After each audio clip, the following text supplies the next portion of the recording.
तीर्थंकर परमात्मा की प्रतिमा पर जहांगीर का नाम कैसे, जानने के लिए बने रहिए इस वीडियो के अंत तक। धर्म प्रेमी संदेश मैगजीन के माध्यम से परम पूज्य गणिवर्य श्री धैर्य सुंदर विजय जी महाराज साहब ने यह अद्भुत जानकारी दी है।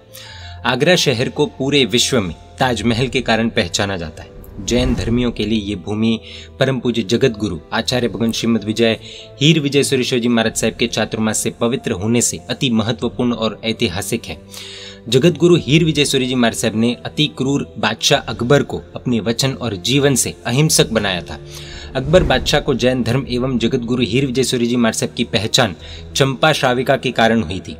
आमतौर पर चंपा श्राविका की घटना दिल्ली से जोड़ी गई है, लेकिन वो घटना फतेहपुर सिकरी आगरा की है और जगत गुरु हीर विजय सूर्य जी महाराज साहब भी सर्वप्रथम बार अकबर बादशाह को फतेहपुर सिकरी आगरा में ही मिले थे। आगरा शहर में 450 वर्ष से भी अधिक प्राचीन जिनालय अपनी भव्यता लिए खड़े हैं, लेकिन हम अम्यूजमेंट पार्क से कहाँ ऊपर आते हैं। खैर, यहाँ के ताजमहल को और उसके इतिहास को तो सभी लोग जानते हैं, लेकिन यहाँ के प्राचीन जैन मंदिर के भव्य इतिहास के बारे में शायद बहुत कम लोगों को पता होगा। शायद जैन लोगों को भी पता नहीं होगा।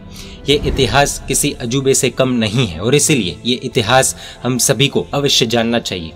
रोशन मोहल्ला जगत गुरु हीर विजय सूर्य जी महाराज साहब से अकबर बादशाह काफी प्रभावित हुआ था। श्री शांति चंद्र जी उपाध्याय द्वारा रचित कृपा रस कोश ग्रंथ में अकबर बादशाह द्वारा इस मंदिर संबंधित फरमान का उल्लेख मिलता है। ऐसा कहा जाता है कि शाहजहां की बेटी रोशन आरा भी जैन धर्म से प्रभावित थी। उसने प्रतिदिन श्री चिंतामणि पार्श्वनाथ भगवान के दर्शन करने का नियम लिया था। बादशाह की बेटी रोशन आरा वहां रोजाना दर्शन करने आती थी, इसीलिए उस मोहल्ले का नाम रोशन मोहल्ला हुआ। हम जैन लोगों को ये सोचना चाहिए कि एक अन्य धर्म की लड़की ऐसा नियम ले सकती है, तो हम क्यों नहीं। श्री शीतलनाथ जी चिंतामणि पार्श्वनाथ जिनालय रोशन मोहल्ला में अत्यंत प्रभावक एवं चमत्कारी श्री शीतलनाथ भगवान की प्रतिमा है। ऐसा कहा जाता है कि करीब 270 वर्ष पूर्व ये प्रतिमा जब मस्जिद की खुदाई में निकली, तब जैन संप्रदाय के लोग वहां पहुंचे और प्रतिमा की मांग की। एक और वर्ग वहां आकर अधिकार जताने लगा। उस समय के मजिस्ट्रेट ने समाधान निकाला कि जिस वर्ग के लोग भगवान की प्रतिमा को उठा सकेंगे, उस संप्रदाय की मूर्ति घोषित की जाएगी। अन्य वर्ग के लोगों ने भगवान को उठाने के लिए काफी प्रयत्न किए, लेकिन भगवान नहीं उठे। उस समय जैन गुरु भगवंत ने मूर्ति पर वासक्षेप किया और जैन श्रावकों ने जैसे ही हाथ लगाया, प्रभु उठ गए। मूर्ति जैन श्वेतांबर संप्रदाय की घोषित हुई।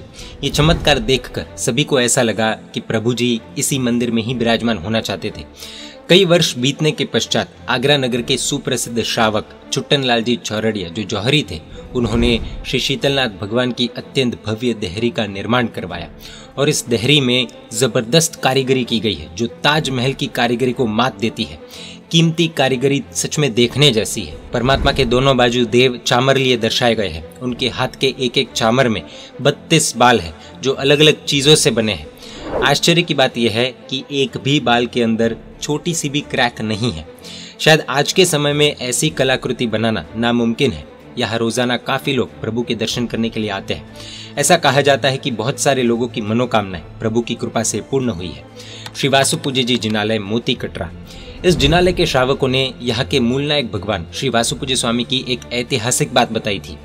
कहीं पर भी भगवान की प्रतिष्ठा होती है, उस भगवान का एवं प्रतिमा निर्माण के लाभार्थी का नाम, प्रतिष्ठा की माहिती आदि सारी जानकारी भगवान के पैर के नीचे या पीछे की तरफ अंकित की जाती है। लेकिन यहाँ के भगवान के मस्तक पर भी कुछ लिखा हुआ है।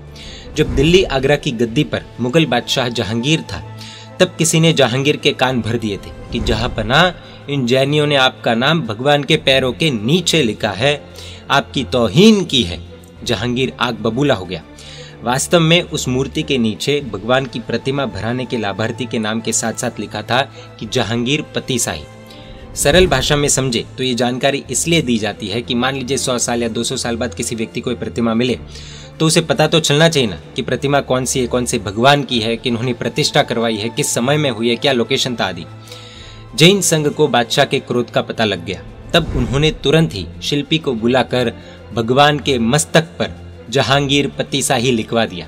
जब जहांगीर परमात्मा की मूर्ति को तोड़ने आया, तो उसे दिखाई दिया कि उसका नाम तो परमात्मा की प्रतिमा के मस्तक पर लिखा है और ये सुनकर उसका गुस्सा शांत हो गया। उस समय प्रभु की प्रतिमा को बचाने के लिए दूसरा कोई रास्ता नहीं था। इसे कहते हैं जिन शासन का अनेकांतवाद। भगवान की मूर्ति को बिछाने के लिए जहांगीर का नाम परमात्मा की प्रतिमा के ऊपर लिख दिया गया। श्री गौड़ी पार्श्वनाथ जिनालय, मोती कटरा। अत्यंत चमत्कारी और मनोहर ऐसी गौड़ी पार्श्वनाथ परमात्मा की प्रतिमा संघ को भूगर्भ से मिली। प्रतिमा पर उल्लेख है कि प्रतिमा की अंजन शलाका आगरा किले के अंदर जहांगीर के समय में हुई थी। आश्चर्य लगेगा कि मुस्लिम बादशाह की नाक के नीचे उसी के महल में अंजन शलाका कैसे?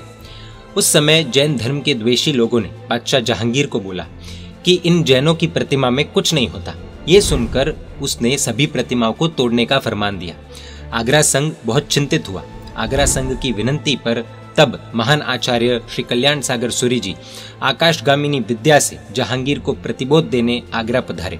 उन्होंने एक प्रतिमा से जहांगीर को धर्म लाभ दिलवाया। फिर बादशाह को यकीन हो गया कि जिन प्रतिमा अत्यंत प्रभावशाली होती है। उस समय श्री कल्याण सागर सूरी जी महाराज साहब ने आगरा किले में 450 से ज्यादा प्रतिमा का अंजन विधान किया और कुंवरपाल सोनपाल लोढ़ा जो जहांगीर के खास थे, उन्होंने आज तक की सबसे बड़ी संघ यात्रा निकाली।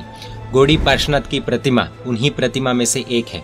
अमूर्ति पूजक जैन संप्रदाय के एक साधु सुबह सुबह में अपना मुंह बांधकर छुपाते हुए यहाँ आते थे और प्रभु के दर्शन करके अपने स्थान पर वापस चले जाते थे।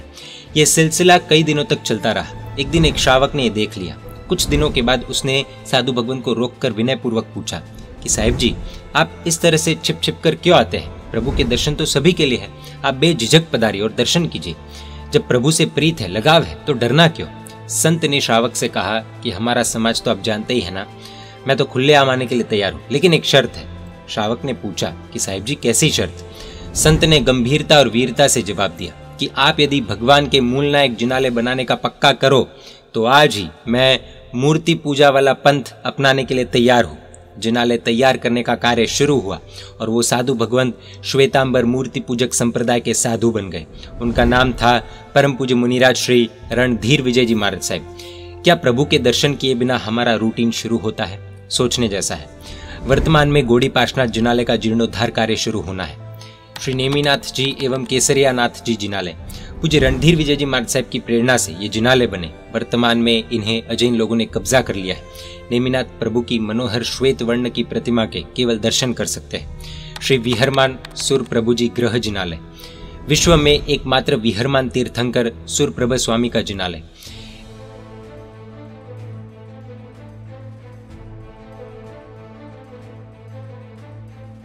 क्या जिन प्रतिमा की पूजा केवल जैन ही करते हैं? अकबर का प्रसिद्ध दरबारी अब्दुल फजल अपनी पुस्तक आईने अकबरी में लिखता है कि एक बार जब उसके घर में बेटी का जन्म हुआ, उस समय के बड़े बड़े ब्राह्मण ज्योतिषियों ने उसे बताया कि उसकी बेटी मूल नक्षत्र में जन्मी है और उपाय के रूप में बताया गया कि अपनी बेटी को यमुना में बहा दे, वरना उसका सारा वैभव खत्म हो जाएगा। हताश होकर अब्दुल फजल एक बार आचार्य श्री हीर विजय सूरी जी महाराज साहब के दर्शन करने पहुंचे। उपाश्रय के अंदर उसे पूज्य शांति चंद्र जी एवं पूज्य भानुचंद्र जी मुनि भगवंत मिले। उसने मुनि भगवंतों को अपनी समस्या बताई। तब दोनों विद्वान साधु भगवंत ने उसे आश्वासन दिया कि अगर वो सप्त व्यसन यानी कि 7 व्यसनों का त्याग करे तो वे उसकी समस्या का निवारण कर सकते हैं। मरता क्या न करता। फजल और उसकी बेगम ने 7 व्यसनों का त्याग किया और उसका पचखांड लिया और तब मुनि भगवंत ने 3 दिन तक उसे लघु शांति स्नात्र महापूजन करने का और शांतिनाथ भगवान की विधिवत आराधना का उपाय बताया। आईने अकबरी नामक प्रसिद्ध पुस्तक में इस पूरी घटना का वर्णन है और अब्दुल फजल ने अपने उपकारी मुनि भगवंत को बार बार याद किया है। हम पर जब आफत आती है तो गुरु भगवंतों को छोड़कर हम कहाँ कहाँ अपना माथा नहीं पटकते। खैर, जब आचार्य श्री हीर विजय सूरी जी महाराज साहब का काल धर्म हुआ, उसके बाद अब्दुल फजल ने जैन संघ से विनंती कर अपने उपकारी गुरु भगवंत की उपाध्याय पदवी स्वद्रव्य से कराई और उस समय 1.25 लाख सोना मोहरों का खर्चा भी किया। तो ये हमने संक्षेप में देखा आगरा के जिनालय का भव्य इतिहास। अगर आगरा जाना हो तो इन मंदिरों में दर्शन पूजा भक्ति का लाभ अवश्य लीजिएगा। ताजमहल देखने में जो मजा आता है उससे कई गुना ज्यादा आनंद यहाँ पर आएगा, ये गारंटी है। जय जिन शासन, जय महावीर।